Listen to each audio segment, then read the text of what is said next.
Di video kali ini kita mau ngomongin gear apa aja yang gue pakai untuk project kerjaan maupun project pribadi di tahun 2024 ini. Karena aku cukup sering dapat pertanyaan, Bang, ini udah nggak dipakai lagi? Atau, Bang, kenapa pakai yang ini, nggak pakai yang itu? Dan pertanyaan serupa lainnya. Jadi biar jelas, di video ini aku mau sharing dan jawab pertanyaan-pertanyaan seputar gear sekaligus. Dari kamera yang aku pakai itu Sony FX30. Ini salah satu kamera yang paling worth it menurutku saat ini ya untuk videografi. Apalagi harganya sekarang tuh udah lebih turun ya dibanding pas launching. Ya, sejauh ini kamera ini memenuhi kebutuhanku dan ya so far so good lah. Kamera ini kupasangin sama lensa Sony 16-55mm f2.8 G lens. Soalnya lensa ini tuh memenuhi semua kebutuhan fokalengku. Kan ini full frame equivalentnya itu sekitar 24-82,5 mm ya. Jadi 90% kebutuhan shootku tuh bisa terpenuhi lah sama lensa ini aja. Tapi kalau memang lagi perlu yang wide, jarang tapi kadang-kadang perlu. Aku pakai dua lensa lain lagi. Yang pertama ada lensa Tamron 11-20mm f2.8 dan ada lensa Sigma 16mm f1.4. Ini lensa terlama yang aku punya sih. Dari zaman pakai Alpha 6400 lensa ini masih ada. Jadi ya ini highly recommended banget. Ya, sebenarnya semua lensa yang disebutin barusan tuh highly recommended banget sih, karena semuanya aku pakai. Lalu untuk rignya, aku nggak bakal bongkar karena lumayan repot ya. Tapi kira-kira beginilah bentuknya. Ini dipasangin cage dari small rig. Lalu yang penting buatku tuh kalau nge-rig kamera yang penting ada top handle dan ada external monitor, terus ada juga external battery. Jadi baterainya lebih tahan lama. Lalu di bawahnya ini ada rod yang di belakangnya ada tempat untuk naruh baterai dan di depannya bisa ditaruh lens support atau matte box kalau memang perlu. Dan kalau lagi perlu mic, aku pakai Rode VideoMic NTG. Betul, ini bukan mic baru juga, udah keluar selama beberapa tahun. Tapi menurutku sampai sekarang mic ini tuh masih jadi salah satu mic yang price to sound quality-nya oke banget. Bahkan sampai sekarang. Bisa dilihat ini ada reset mount-nya di samping. Kalau memang lagi perlu, aku bakal tambahin side handle di sebelah sini. Tapi ya itu opsional aja sih. Yang paling sering dipakai tuh bentuknya kayak gini lah kurang lebih. Dipasangin baterai biar kelihatan ya. Kurang lebih bentuknya tuh kayak gini. Lalu kalau lagi perlu mic yang bisa menangkap suara orang dengan lebih clear, misalkan untuk interview ataupun aku cuma ngikutin satu orang aja nih, aku bakal pakai wireless mic. Dan wireless mic pilihan itu DJI mic yang sebenarnya lagi aku pakai sekarang juga nih. Ini transmitternya dan ini lavalier-nya. Oh ya, lavalier-nya pakai Rode Lav 2. Tapi ini yang versi 1 dan sekarang tuh udah ada versi 2-nya ya DJI mic ini. Dan DJI mic 2 dan Rode Wireless Pro ini dua-duanya tuh bisa merekam 32 bit flute. Jadi kalau baru mau beli sekarang, kayaknya aku bakal lebih merekomendasikan beli salah satu dari itu ya. Rode Wireless Pro ataupun DJI Wireless Mic 2. Tapi karena aku udah ada DJI mic ini, dan selain teknologinya kayak 32 bit flute tadi, sound quality-nya sendiri tuh sebenarnya nggak terlalu beda jauh ya. Jadi ya aku belum merasa perlu upgrade lah. Field monitor yang sering aku pakai ada dua. Ada yang 5,5 inch dan ada yang 7 inch. 5,5 inch, nih dilepasin deh biar kelihatan. Yang 5,5 inch ini Fieldworth F6 Plus. Aku lebih sering pakai yang F6 Plus ini karena menurutku size-nya tuh lebih pas ya untuk setup kamera mirrorless gitu. Cukup gede, tapi nggak kegedean juga. Tapi F6 Plus ini mentok di sekitar 600 nits kalau nggak salah. Jadi kalau lagi butuh nge-shoot di outdoor, apalagi pagi, siang gitu ya, aku bakal pakai Fieldworth Lab 7 ini. Karena dia brightness itu bisa sampai 2200 nits. Itu mataharinya lagi mau seterang apapun juga, ini tuh bakal bisa kelihatan dengan gampang layarnya. Ataupun skenario lain yang aku suka pakai ini, misalkan interview setup gitu ya. Itu kan kameranya still doang tuh. Kemungkinan aku bakal pakai ini. Karena screen yang lebih gedenya itu bikin kita lebih nyaman pas ngeliat dan lebih gampang lah ngecek ini itunya. Aku pegang bareng-bareng biar kelihatan bedanya. Ini yang 5,5 inch tadi, ini yang 7 inch. Lumayan kan selisih bedanya. Dan karena ini monitor ultra bright juga ya, jadi dia nih lumayan power hungry gitu, makanya dikasih 2 slot untuk taruh tempat NPF-nya nih. Jadi selain beda ukurannya, beratnya juga lumayan beda. Tapi ya sampai sekarang dua-duanya masih cukup sering aku pakai dan gak pernah ada yang ngasih masalah sih. Cuman kalau apakah sekarang aku bakal beli lagi kalau baru mau beli field monitor? Kayaknya sih enggak ya, banyak pilihan yang lebih menarik. Lalu untuk kamera kedua aku ada kamera Sony ZV-1 yang lagi dipakai untuk merekam video ini sekarang. Awalnya kamera Sony ZV-1 ini ku ambil untuk jadi kamera konten. Karena capek banget kan kalau tiap mau pakai nge-shoot konten tuh aku harus pretelin si FX30 ini, terus pas mau nge-shoot kerjaan harus pasang kayak begini lagi. Lumayan capek bongkar pasangnya. Dan memang iya, akhirnya Sony ZV-1 ini ku pakai untuk nge-shoot konten-konten. Jadi 4 bulan belakangan ini hampir semuanya tuh di-shoot dengan kamera inilah. Soalnya entah kenapa mindsetnya tuh agak beda nih pas kita nge-shoot untuk konten pribadi. Aku pengennya tuh punya setup yang seringkes mungkin. Makanya kamera ini tuh cocok banget. Bayangin, sensor yang ada di Sony ZV-1 ini sama kayak sensor A7S III dan Sony FX3. Jadi kodek, kualitas gambar, dan dual native ISO yang native ISO keduanya itu ada di 12.800, di ZV-E1 ini juga ada. Secara hasil sama persis, tapi ini bodinya jauh lebih compact dan harganya juga jauh lebih murah daripada dua kamera tersebut. Lalu untuk overheating, ya memang ada orang bodinya sekompak ini pasti heat managementnya nggak sebagus itu, iya kan? Tapi menurutku agak diberitakan secara berlebihan ya. Untuk penggunaanku, aku sendiri tuh nggak pernah mengalami si overheat ini. Walaupun kupakai untuk merekam nonstop 4K 10 bit 25 fps selama 1 jam 15 menit, 1 jam setengah. Nggak pernah overheat juga sih ini kameranya. Tapi ya kalau pengen tahu lebih lanjut tentang kamera ini, silahkan tonton video yang ada di sini, di mana aku sharing pengalamanku menggunakan Sony ZV-E1 ini dengan lebih detail. Lalu karena ZV-E1 ini bodinya compact banget, dia aku pasangin sama lensa Tamron 20-40 mm. Lihat. Hai. Ini bodi kamera dan lensanya. Tamron 20-40 mm f2.8 ini tuh lensa zoom yang sangat compact dan harganya tuh juga sangat bersahabat. Apalagi mengingat ini tuh lensa zoom untuk kamera full frame. Setiap aku mau ngambil kamera, pasti aku langsung cari tahu nih, kamera ini bisa aku pasangin sama lensa apa. Nah, waktu mau ngambil Sony ZV-E1 ini, aku langsung nyari lensa yang compact. Kalau bisa, at least tuh paling wide-nya di 24 mm. Bukan kalau bisa f2.8. Tapi kalau masih f4 ya nggak apa-apa juga. Akhirnya ya ketemu ini, lensa Tamron 20-40 mm. Ya, jadi lebih wide lagi bahkan dari 240 mm. Ya, bagus kan? Kualitasnya juga kalau menurutku sih oke banget ya. Silahkan dinilai sendiri lewat video ini dan video-videoku sebelum ini. Ya, video 4 bulan belakangan lah di YouTube dan TikTokku ini. Karena rata-rata tuh 80-90% tuh konten-kontennya di-shoot dengan setup kamera ini. Lalu berikutnya juga ada mic ECM M1. Ini mic yang sering kupasangin sama Sony ZV-E1 ini kalau aku lagi nggak pakai DJI wireless mic ini. Untuk harga segini, ini harga barunya tuh kalau nggak salah 5 juta. Aku agak lupa. Tapi untuk harga segitu, ini bisa dibilang bukan mikrofon dengan kualitas suara terbaik lah. Anggaplah ini, Rode VideoMic NTG yang tadi kita sebut. Ini harganya lebih murah, tapi bisa dibilang suaranya masih lebih bagus daripada ini. Tapi ada beberapa kelebihan yang ditawarin sama mic ECM M1 ini yang bikin dia sangat menarik. Lihat perbandingan kedua size mic ini. Jadi ya itu tadi, ini bukan mic yang paling bagus, tapi dengan size kecil ini suaranya bisa dibilang oke banget. Lalu ada 8 mode yang bisa kita pilih di sini. Ya walaupun sebenarnya aku cuma paling pakai 1 atau 2, jadi ini bukan daya tariknya ya kalau buatku ya. Tapi intinya buatku ada 2 hal yang penting di sini. Yang pertama, kita bisa taruh gain mic ini di auto. Yes, kedengarannya horror banget tuh ya, nyeremin banget.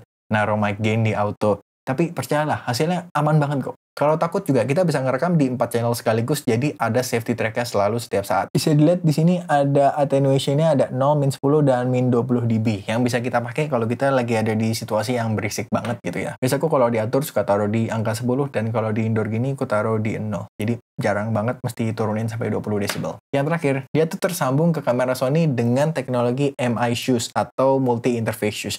Jadi dia tersambung ke kamera kita tanpa kabel. Jadi benar-benar mic ini tuh tinggal kita pasang, selesai. Bahkan volumenya kita nggak perlu atur lagi karena ini auto kan. Jadi benar-benar apa ya? Simple banget loh cara kita mau mendapatkan audio yang lumayan bagus. Benar-benar tinggal taruh, terus kita nggak usah pikirin apa-apa lagi. Jadi buatku itu sih daya jualnya. Jadi mic ini tuh size-nya nggak gede, tapi suaranya bagus.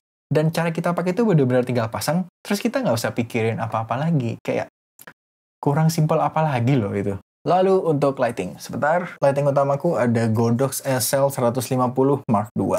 Ini oke, sejauh ini pemakaian nggak pernah ada masalah. Tapi kalau sekarang baru mau beli, kayaknya banyak opsi yang lebih mantap dari ini sih. Ini taruh dulu, lumayan berat ya.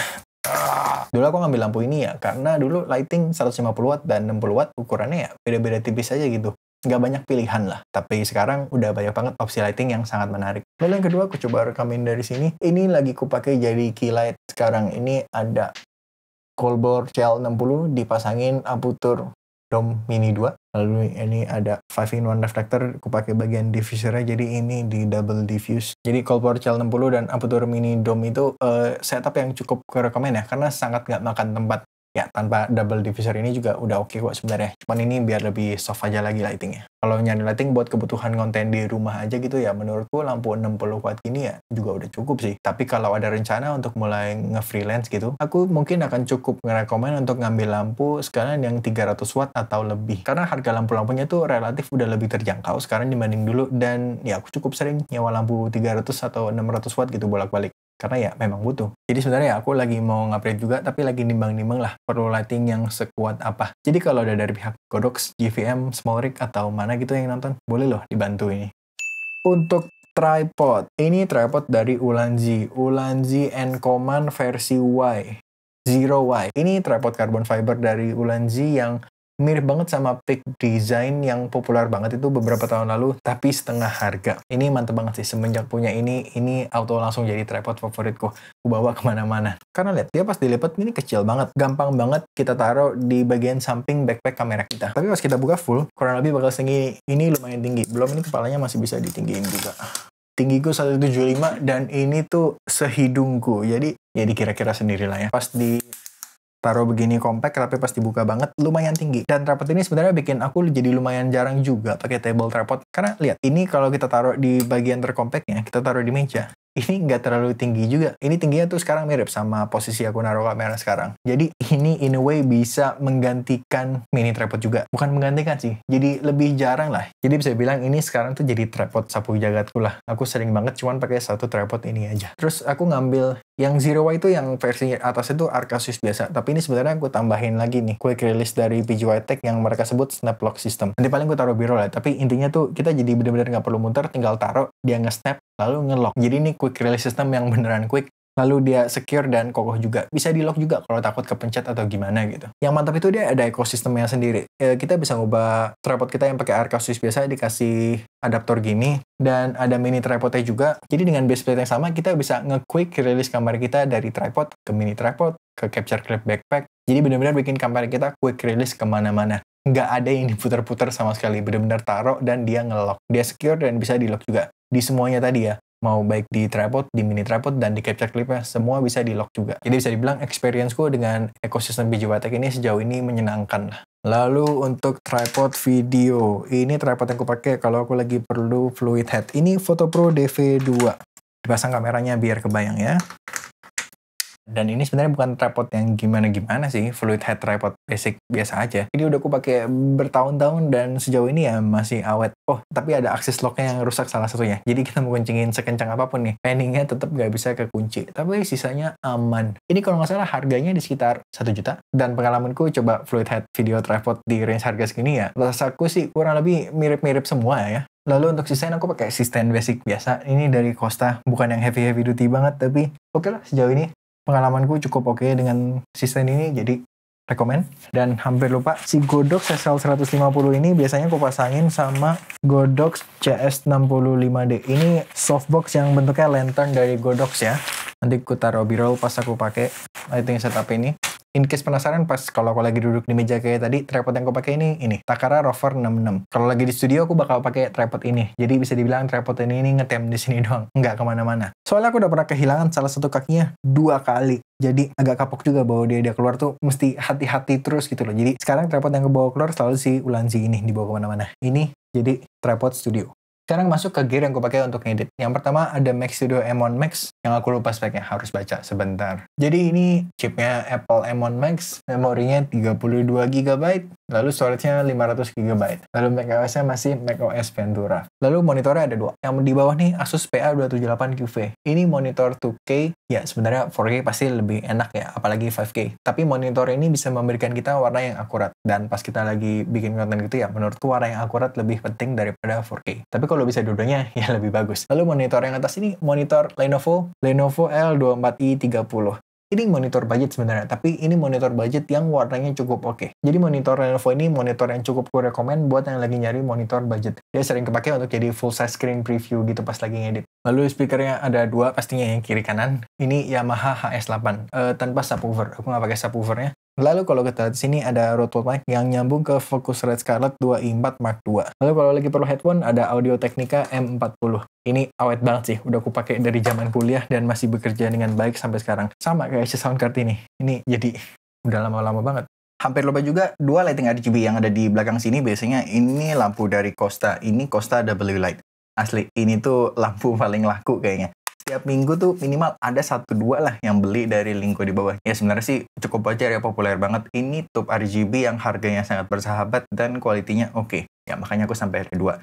Tapi kalau baru mau beli sekarang kayaknya ada yang lebih oke sekarang dari Avantgarde. Dia harganya lebih murah tapi bentuknya lebih gede dan kualitinya juga bagus. Aku akan coba taruh semua link yang barang gue sebutin tadi dan yang ku rekomen juga di bawah. Jadi silahkan cek di situ. Terus sekarang kita mau masuk ke Q&A ya. Aku udah naruh beberapa pertanyaan di YouTube Community Post dan di story TikTok gue. Jadi bakal aku coba jawab pertanyaan yang pasti kan ada tuh ya, yang tadi udah kejawab sebenarnya. Jadi aku bakal coba cari yang belum kejawab dan bakal dijawab. Kita mulai dari YouTube dulu. S-Log 3 ada kepake nggak bang? Kalau untuk project klien kepake banget. Aku hampir selalu nge-shoot di S-Log 3. Aku nggak nge-shoot di S-Log 3 tuh cuman kalau diminta. Misalkan aku di-hire untuk nge-shoot doang dan nanti footage-nya bakal aku kirim gitu. Jadi bukan aku yang edit dan diminta warna yang udah matang aja gitu biar gampang. Biasanya kalau udah gitu barulah aku bakal ngerekam di no picture profile ataupun S-Cinetone. Aku lebih milih FX30 di main kamera dibanding ZV-E1. Padahal sensornya lebih oke yang ZV-E1. Nah, ini pertanyaan menarik. Pertama-tama masalah sensor, sebenarnya kan nggak melulu masalah sensor ya kalau kita lagi nge-shoot video tuh. Kalau nggak sensor kayak Micro Four Thirds gitu, ya mungkin nggak bakal bertahan selama itu. Banyak banget faktor lainnya. Misalnya body kameranya, ini tuh kayak jauh lebih mantep. Terus ada built-in fan-nya, jadi nggak perlu takut overheat. Terus ada banyak banget tombol fisiknya, jadi kalau kita mau ganti setting ini itunya tuh gampang banget. Lalu misalkan kalau kita perlu stealthy incognito gitu lah, nggak bisa pakai monitor ini segala macam, benar-benar cuma bisa bawa badan kameranya doang. Ini tuh lebih enak di grip dan ada fitur-fitur kayak Cine AI, nanti bakal ada shutter angle juga. Layar yang ada di sini tuh juga lebih bagus daripada yang ada di ZV-E1. Jadi bisa dibilang sebagai videographer, experience itu bakal lebih nyaman banget ketika pakai FX30 ini dibanding ZV-E1. Ya sebenarnya lebay sih, nggak banget, lebih nyaman aja gitu. Dan masih banyak kelebihannya lagi sih pastinya. Cuman intinya kalau kita sebagai videographer jadi ada di belakang kamera gitu, menurutku bakal lebih nyaman pakai FX30 sih. Tapi anyway sebenarnya dua-duanya tuh main cam, cuman untuk kebutuhan yang berbeda aja. Ketika aku ada di belakang kamera, aku bakal prefer FX30. Tapi ketika aku bikin konten kayak gini, aku bakal lebih prefer ZV-E1 ini jadi main camku. Jadi sebenarnya ini dua-duanya sangat berpotensi untuk jadi main camera, tapi untuk kebutuhan yang berbeda aja. Karena semua kelebihan yang aku sebutin tadi tuh ketika udah pencet record kayak gini, aku ada di depan kamera, sebenarnya aku nggak bakal ngubah apa-apa lagi kan. Jadi emang untuk beda kebutuhan aja. Menjelaskan? Boleh dong bro dibahas nanti detail gear apa aja yang dipakai, jadi terlihat kamera rig sinematiknya, serta dibahas ada rekomen apa dari sisi low budgetnya untuk kita yang pengen juga bikin rig gear kameranya. Saya rasa juga banyak yang tertarik pembahasan ini karena penggunaan Sony apalagi di seri Alpha Series. Terima kasih pertanyaannya. Kayaknya untuk rignya sebenarnya aku udah pernah bikin beberapa video yang ngebahas rigku. Bahkan sebenarnya ini nggak beda jauh dari rig A7C ku. Karena pada dasarnya aku sangat males nge-rig kamera. Kalau bisa aku selalu pengen pakai kamera tuh seringkes mungkin. Jadi mungkin di kebanyakan shoot, rignya tuh bakal kayak gini aja sih. Dan kalau misalkan emang perlu ya aku tambahin side handle di samping kayak gini. Ya ini bikin nyaman banget sih. Ini new edition sebenarnya. Sebelumnya aku pakai side handle juga tapi yang lebih kecil. Yang ada Arri Rosette ini bikin nyaman banget karena kita bisa ganti angle kameranya. Kita bisa ganti angle side handle-nya. Jadi kita angle kameranya bagaimanapun ini bakal tetap nyaman dipakai. Lalu apa lagi ya? Dan mic-nya kalau lagi perlu wireless mic ya aku bakal pakai DJI mic ini. Jadi mungkin aku bakal lebih ngebahas aja ya yang dari sisi low budgetnya. Untuk kameranya sendiri, kalau lagi nyari yang budget banget, mungkin aku bakal cari Sony Alpha 6000-an yang second. Aku pernah dapat pertanyaan juga, mending Alpha 6000 atau Alpha 5100. Aku pribadi lebih prefer Alpha 6000 karena ada colokan mic inputnya ya. Alpha 5100 tuh nggak ada kalau nggak salah. Terus kalau ada budget lebih, aku bakal ngambil ZV-E10. Itu kamera yang dulu sering banget aku pakai. Dan sampai sekarang kalau masih perlu pun ya, kadang-kadang aku masih pakai juga buat jadi C-cam atau apa ya. Itu kamera yang menurutku best bang for your buck banget saat ini ya. Dia udah bisa merekam 4K up to 30 fps. Ya sebenarnya sensornya sama kayak Alpha 6400 tapi dibungkus dengan badan yang berbeda dan teknologi yang lebih baru aja. Memang ada rumor bakal keluar ZV-E10 Mark II, tapi kalau memang butuh ya ambil aja sekarang, cari-cari yang second gitu. Untuk lensa kalau pengen cari satu lensa aja gitu, aku bakal rekomen zoom lens dengan medium focal length. Mungkin Sony 1655mm ini bisa dibilang nggak cukup budget ya. Mungkin bisa cari kayak Sigma 1850mm, itu juga compact banget. Cocok banget itu dipasangin sama badan Sony Alpha 6000-an gitu. Atau kalau untuk bikin talking head kayak gini, sebenarnya lensa ini juga recommended banget. Sigma 16mm f1.4. Seperti yang gue bilang tadi, ini lensa paling lama yang aku punya dan sampai sekarang pun masih sering ku pakai. Jadi ini recommended banget dan sekarang harganya udah cukup budget juga ya. Lalu kalau ngomongin budget juga sebenarnya salah satu cara aku mengirit budget adalah aku hampir selalu beli barang itu second. Termasuk kayak ZV-E1 ini dan lensa Tamron 20-40mm ini. Ini dua-duanya second. Selisihnya sangat lumayan. Lalu kalau masalah di kamera sebenarnya kan bisa disesuaikan dengan kebutuhan dan budget masing-masing ya. Ini juga bukan tiba-tiba langsung jadi kayak begini. Ini udah bertahun-tahun aku udah tahu yang aku butuh apa aja, yang aku nggak suka tuh apa. Akhirnya ya ketemulah rigku yang seperti ini. Tapi kalau boleh ngasih saran, aku bakal sangat merekomen pakai top handle. Karena menurutku kalau kita lagi nge-shoot handheld, top handle ini adalah handle yang paling ngebantu sih dibanding handle-handle lainnya. Low angle bisa, mau tempel ke badan gini bisa. Menurut aku at least pakai top handle sih. Dan kalau lagi belum ada cage kameranya, sebenarnya kan ada top handle yang bisa dipasang langsung ke hot shoe kamera kita. Memang benar hot shoe kamera kita tuh nggak didesain untuk bawa beban berat gitu, tapi ya kalau cuma dikasih top handle gitu sebenarnya nggak apa-apa sih. Kecuali top handle yang dipasang ke hot shoe kamera itu ya dipasang monitor lagi, dipasang microphone, ya itu jadi berat. Tapi kalau top handle doang sebenarnya nggak apa-apa sih. Aku masih sering pakai kayak begitu sampai sekarang kalau pengen setup yang ringkas gitu. Semoga menjawab, kita lanjut dulu. Biasanya shoot 4K bitrate-nya berapa megabyte kalau buat konten dan berapa buat project? Oke, ini pertanyaan yang sangat teknikal sekali ya. Kita cek dulu biar nggak salah. Format yang paling sering kupakai adalah XAVCS 4K di 140 megabit, itu speknya di 422 10-bit. Kenapa yang ini? Soalnya nggak ada yang lebih rendah lagi bitrate-nya yang udah 10-bit. Jadi kalau pengen 10-bit di XAVCS formatnya cuman itu. Kenapa nggak XAVC-HS? Nah, yang anehnya di kamera Sony ini, XAVC-HS 4K-nya itu cuma ada di 50 dan 100 frame per second. Jadi kalau aku lagi pengen ngerekam di 25 frame per second, pilihanku cuman itu. Jadi untuk project dan untuk konten sama formatnya. Paling kecuali misalkan aku pengen ngerekam sesuatu untuk waktu yang lama dan aku tahu aku bakal nge-crank shutter speed-nya gitu. Jadi kan nggak ada motion blur anyway gitu ya. Misalkan kayak olahraga. Nah itu aku kadang taruh di XAVC-HS 50 fps di bitrate-nya 75 megabit 420 10-bit. Paling sering di antara dua itu sih. Karena aku bukan tipe yang sering nge-shoot slow-mo segala macam juga. Jadi makanya paling sering pakai XAVC-S aja. Yang all intro aku cukup jarang pakai karena workflow-ku nggak membutuhkan itu sekarang. Jadi yang paling sering ya dua itu tadi aja. Pakai monitor eksternal apa bang? Kayak yang aku bilang tadi, aku pakai Filbert F6 Plus dan LUT 7S ini. Kecuali kalau lagi perlu merecord ke eksternal, barulah pakai Atomos Ninja V. Tapi sejak pakai FX30 ini udah jarang sih. Jadi paling dua monitor ini aja. Bang, kalau shoot video di aperture bukan besar, apakah nanti hasil videonya nggak tajam? Kalau ini sebenarnya balik lagi pertama-tama tergantung lensanya. Pasti ada lensa yang lebih tajam dan ada yang nggak tajam. Kalau di Sony misalkan lensa G Master gitu namanya, yang paling topnya Sony. Tapi memang biasanya memang lensa itu performanya paling tajam ketika kita nggak buka sebesar-besarnya. Misalkan lensa ini punya bukaan paling gede itu 1.8.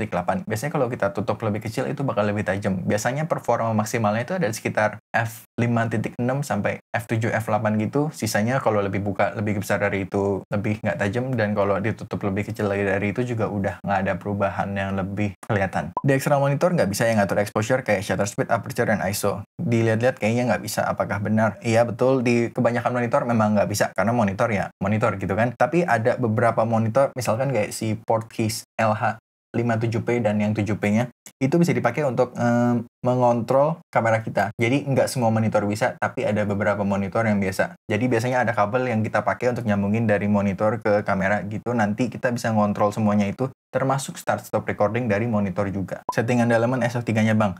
Maaf sekali mengecewakan, tapi aku nge-shoot di S-Log 3 dan S-Log 3 gamut sini biasa, nggak ada settingan yang diubah sama sekali. Kayaknya udah itu aja yang di YouTube. Kita coba ke TikTok. Apa aja sih yang dibutuhin buat produksi one man show yang simple dan gak bikin teman-teman yang mau mulai konten gak keribetan? Oke, berarti aku berasumsi yang dimaksud ini one man show untuk mulai konten ya. Kalau misalkan aku nggak ada semua gear ini dan baru mau mulai, aku bakal pakai HP yang aku punya untuk merekam visualnya. Dan pertama-tama aku bakal cari cara menangkap audio yang bagus. Dan karena kayaknya orang tuh zaman sekarang udah terbiasa dan nggak masalah ya ngelihat transmitter digantung di baju aja gitu.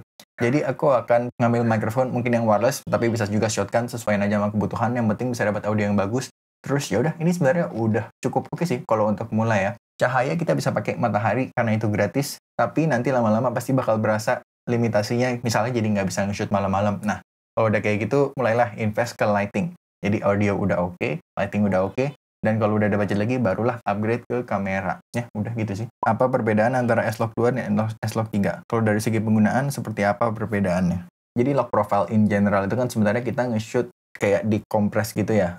Gunanya untuk kita menangkap dynamic range yang lebih luas dan bisa menangkap detail-detail yang biasanya hilang, terutama di bagian shadow dan midtones-nya.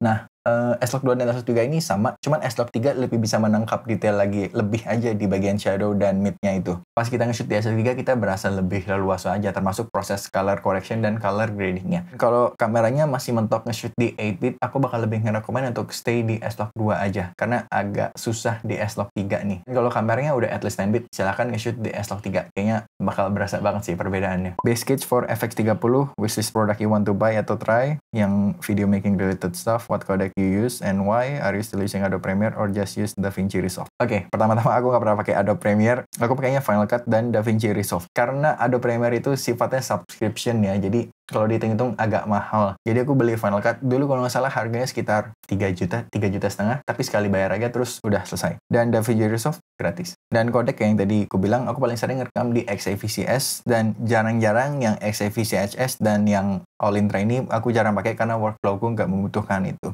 Wishlist produk you want to buy atau try? Sebenarnya mungkin produk yang mau aku coba ini aku jawab sekalian nama base cage untuk FX30 ini ya. Ini kan aku pakai yang full cage nih untuk FX30 ya, jadi ini ketutup semua. Tapi kayaknya cage dari small rig yang satu lagi tuh lebih menarik yang half cage itu dan atasnya dikasih NATO rail gitu. Karena dia posisi posisi cold shoe-nya ini tuh yang di sebelah kirinya ini agak angle. Jadi mic-nya bisa aku taruh ke sini tanpa mengganggu monitor. Kalau ini nggak bisa, makanya aku pasang extension di sini dan mic-nya aku taruh sini. Dan dulu monitor yang budget tuh rasanya nggak banyak banget pilihannya, sedikit banget malahan. Dan sekarang tuh banyak banget ya pilihan di monitor yang relatif budget kayak dari Godox, Viltrox, Sportkeys. Aku cukup tertarik untuk mencoba itu, tapi nggak ketemu alasan yang cukup kuat untuk upgrade dari ini. Tapi untuk yang baru mau beli field monitor, mungkin aku bisa kasih saran, ya sebenarnya yang bagus banyak. Tapi kalau bisa cari yang brightness-nya itu 1000 nits atau lebih. Walaupun sekarang kesannya kayak mungkin nggak butuh karena nge-shoot di studio doang gitu, tapi ketika sewaktu-waktu perlu nge-shoot di outdoor kayaknya itu bakal lebih nyaman. Jadi Godox, Viltrox, atau Sportkeys kalau nonton boleh dibantu. Lalu selain itu kamera dan lensa-lensa terbaru ya itu pasti sesuatu yang kita selalu pengen coba ya. Tapi selain itu tuh paling yang aku bilang tadi ya, lighting. Aku pengen upgrade ke lighting yang lebih kuat, tapi lagi nimbang-nimbang pengen ke 300 atau 600 watt sekalian karena kayaknya 600 tuh bakal lebih fleksibel. Sejauh ini yang menarik mata tuh ada Aputure 600D yang biasa, bukan yang Pro. Yang Pro terlalu di luar budget. Terus ada dari Godox dan ada juga dari JVM. Ini ketiganya terlihat menarik sih. Tapi aku lagi nimbang-nimbang juga. Dan terakhir ada satu lagi nih. Tapi yang ini kayaknya agak susah. Karena aku cukup sering dapat footage-footage yang berasal dari kamera Lumix. Aku lumayan tertarik untuk nyobain ekosistem Lumix. Apalagi sekarang ada Lumix S5 Mark II dan Mark II X. Sebenarnya Lumix S5 yang pertama tuh hampir bikin aku pindah ke kamera Lumix. Kalau FX30 ini nggak keluar, aku udah pindah ke Lumix itu kali. Tapi seperti yang kita tahu, kalau kita mau pindah ekosistem tuh agak ribet banget ya. Aksesoris, lensa, semuanya ya kita perlu ganti juga gitu kebanyakan kan. Jadi kayaknya ini agak sulit, tapi itu sesuatu yang mungkin nanti aku akan coba kalau ada kesempatan. Apakah mini Matchbox bisa dipasangin variable ND filter di dalamnya? Karena lihat beberapa reviewer bilang bisa, cuman masih kurang yakin, apalagi kalau ND filter plus CPL. Ini kayaknya maksudnya variable ND yang circular gitu maksudnya ya. Beberapa mini Matchbox tuh emang udah bisa. Kayaknya dari Small Rig dan Tilta tuh ada yang bisa. Jadi nggak semuanya bisa, tapi beberapa bisa. Jadi dipastiin aja itu memang beli yang bisa. Setiap proyekan apakah selalu ngerekam 4K dan bagaimana dengan lensa bang? Prefer frame atau zoom? Aku hampir selalu merekam dengan 4K kecuali ada request untuk merekam di 1080p untuk kebutuhan waktu mereka gitu misalnya. Tapi kalau enggak, aku bakal ngerekam di 4K dan ya walaupun outputnya mungkin di 1080p juga, tapi kan hasilnya jadi lebih tajam tetap ya. Jadi hampir selalu ngerekam di 4K. Kalau masalah lensa, ini menarik. Sekarang seperti yang bisa dilihat, aku sangat prefer lensa zoom dibanding lensa prime. Karena lensa prime gue tinggal satu nih, yang lain zoom semua. Tapi padahal dulu tuh aku sangat suka dengan lensa prime. Kayaknya kalau bukaan tuh harus di 1.4, 1.8. Tapi seiring berjalannya waktu ya ternyata lama-lama nge-shoot kok diturunin juga ke f2.8, f.4. Nggak selalu dibuka sebesar-besarnya. Kalau gitu ya ngapain juga pakai lensa fix kan? Jadi akhirnya sekarang aku lebih prefer lensa zoom. Jadi menurutku sekarang zoom ini lebih cocok dengan kebutuhanku karena dengan aku nggak perlu ganti lensa, aku bisa lebih fokus ke pesan dari video ini tersampaikan nggak, lightingnya gimana, adegannya tadi gimana segala macam. Jadi aku bisa lebih fokus ke hal-hal lain itu. Dan kayak misalkan diffusion filter. Dulu aku suka banget pakai yang namanya Black Promise. Tapi sekarang itu udah jarang banget aku pakai. Masih pakai, tapi agak lebih jarang. Sekarang yang aku pakai ini filter Black Promise dari Tiffen juga yang 1/4. Ini lebih netral, belumnya nggak sebelum itu, tapi tetap bisa bikin lebih nggak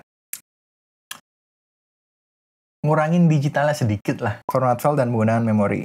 Format file kayak yang udah aku jawab tadi ya. Dan untuk memori di FX30 aku pakai CF Express Type A karena dapat gratisan. Dan di ZV-E1 ini aku pakai Sony TUF yang V90. Itu aja video kali ini. Barang-barang yang aku sebutin dan yang aku rekomendasiin akan aku coba ditaruh di bawah semuanya. Dan kalau masih ada pertanyaan yang belum kejawab, silahkan taruh di komen. Itu aja, sampai ketemu di video berikutnya. Bye!